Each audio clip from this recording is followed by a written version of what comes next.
around us. The last 150 years have been a bloodbath.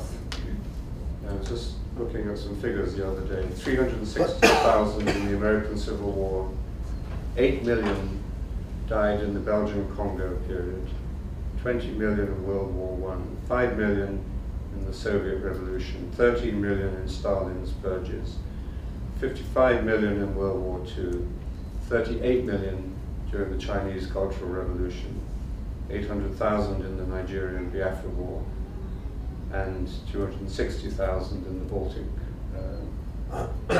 wars. So adding up to a conservative estimate of 160 million deaths just directly due to war, not in the last 100 years or so, not counting those who come back wounded physically or psychologically, or their families.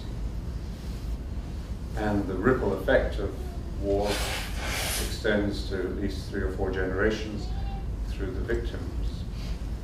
So perhaps we could say that's the reason we don't think much about mindfulness of death, because we want to take our attention off death. There's just been so much of it.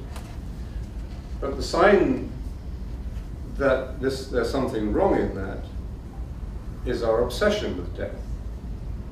We live in a culture that has become increasingly a denial of death culture. And the expression of that denial is in our fiction, in our entertainment, in our television programs, and our obsession with watching other people die as entertainment and as stimulation, but also as a kind of consolation, because if you see lots of other people die, then it means you're not dying. So you are a survivor. I think this is, Elias Canetti said this was the explanation for tyrants, as tyrants like Stalin or Mao or Hitler, as they become more powerful, they need to kill more people. Stalin said his most enjoyable part of the day was writing out his death lists and putting a cross or a line through people who were going to be executed. The more people that you are responsible for killing in that state of mind, the more it reinforces your own denial of death, that you are a perpetual survivor. So I think we all do that probably, apparently culturally, by our love of violence and death in our entertainment world.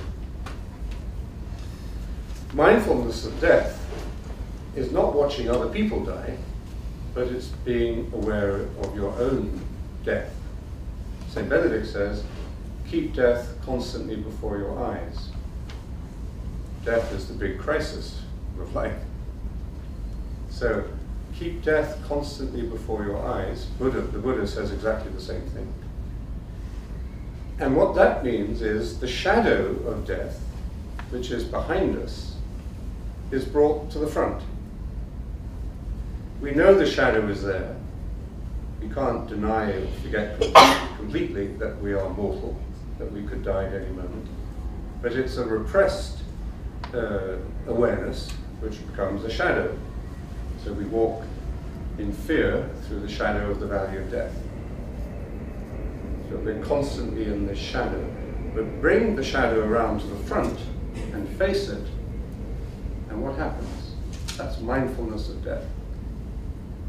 Well, according to the Christian tradition, mindfulness of death is a grace added to the other gifts of God to us.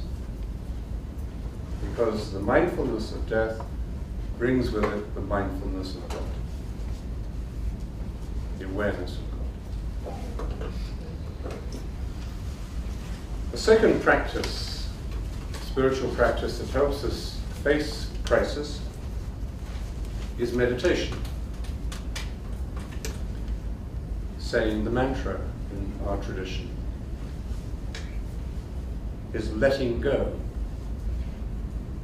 when we sit down to meditate, our minds present to us all the things that we are attached to or cling to, positive and negatively.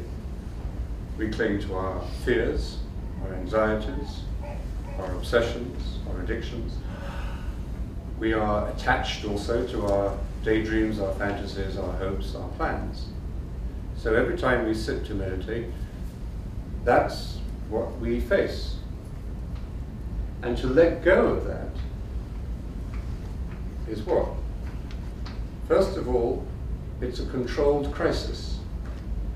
Because, as I said earlier, crisis is, the essential element of crisis is that you've lost control. In meditation, you are letting go of control.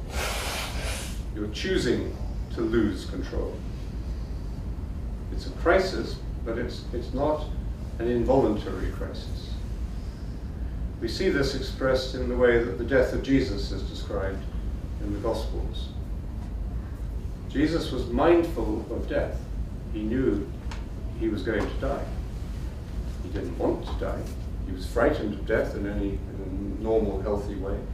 But he laid down his life voluntarily. It was not taken away from him, as St. John says.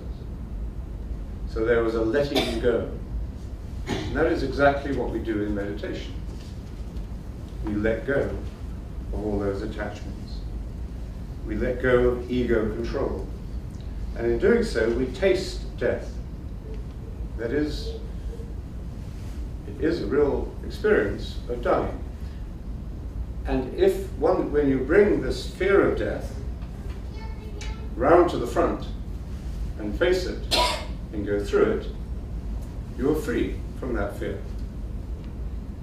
And the purpose of it is to release the energy that's absorbed in the denial process into the process of living and loving. Less fear and more love. And the Christian understanding is that through the potent effect of the death of Christ, we are freed from the fear of death, which keeps the human psyche in servitude. So meditation. And the third spiritual practice I would mention is relates to a question that John Main was once asked at a meditation group. Somebody asked him, what is the best way to prepare for meditation? And his reply was interesting, because I think we were expecting him to say, as he sometimes did, just take a few moments of quiet, or listen to some sacred music, or read some scripture, or do a little stretching exercise. But on this occasion, his answer was, the best way to prepare for meditation is by small acts of kindness. Small acts of kindness. During the day, we're faced with innumerable opportunities to be kind to each other.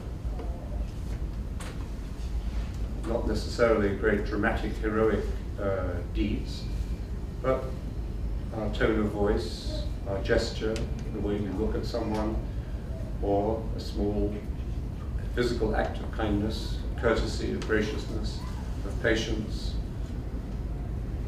makes a difference to the person to whom we show that kindness, as well as making a difference to ourselves.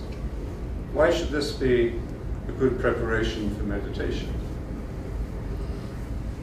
Because in doing that, we are taking the attention off ourselves. We're allowing the other to be the center of our attention for that moment. That is liberating and enhancing